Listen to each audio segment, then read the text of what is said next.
যে জুলাই সনদ স্বাক্ষরের আগেই সনদ বাস্তবায়নের যে আদেশটা হবে সেই আদেশের খসড়াটাতে আমাদের আগে ঐক্যমত হতে হবে।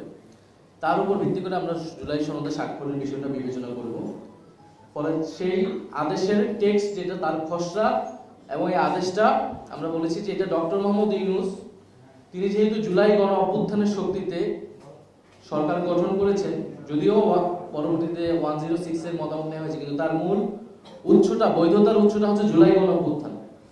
ফলে এই জুলাই সনদের বৈধতার উৎসটা হতে হবে জুলাই গণ অভ্যুত্থান। সেই জায়গা থেকে সেটা প্রেসিডেন্ট নয় বরং হেড অফ দি গভর্নমেন্ট হিসেবে ডক্টর মোহাম্মদ ইউনূস সেটি জারি করবেন। দ্বিতীয়ত, জুলাই সনদের 84টি বিষয় রয়েছে, সেই 84টি বিষয় একত্রে গণভোটে যাবে। গণভোটে নোট অফ ডিসেন্টের আলাদা কোনো কার্যকারিতা থাকবে না। গণভোটের প্রশ্ন কি হবে তা আগেই চূড়ান্ত করতে হবে এবং আমাদেরকে সেটা দেখাতে হবে রাজনৈতিক দলগুলো। তৃতীয়ত হচ্ছে, গণভোটের দ্বারা জনগণ সনদ অনুমোদন করলে অর্থাৎ সনদের পক্ষে ভোট দিলে পরবর্তীতে সংসদকে কনস্টিটিউট পাওয়ার ডেলিগেট করা হবে সনদ অনুযায়ী সংবিধান সংস্কার করার জন্য। এই দাবির সাথে মোটামুটি সবাই এখন একমত।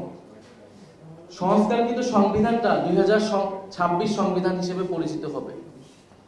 ফলে এটাও আমাদের কাছে কিন্তু এখন স্পষ্ট হয়নি যে এটা কি সংশোধনী হবে না এটা 2000 যেটা রেফারেন্স পয়েন্টটা কি হবে। ফলে আমাদের দাবি থাকবে এটা যেহেতু কনস্টিটিউট পাওয়ার ডেলিগেট করা হবে সংসদকে এবং গণভোটের মাধ্যমে জনগণের একটা অনুমোদন নেওয়া হবে, ফলে এই সংবিধানটা সংস্কারকৃত 2026 সংবিধান নামে পরিচিতি লাভ করবে এবং রেফারেন্স পয়েন্টটা এই 2026 হবে। আমরা যে তিনটি বিষয় পরিষ্কার হওয়ার পরেই জুলাই সনদ স্বাক্ষরের যে অনুষ্ঠান সেই অনুষ্ঠান হতে পারে এবং সেখানে আমরাও অংশগ্রহণ করতে স্বাচ্ছন্দ্য বোধ করব। তবে এই বিষয়গুলোর নিষ্পত্তি না হওয়া পর্যন্ত আমরা জুলাই সনদে আসলে স্বাক্ষরের এটা একটা আনুষ্ঠানিকতা, সেই আনুষ্ঠানিকতার পাঠ হওয়া না হওয়া একই বিষয়।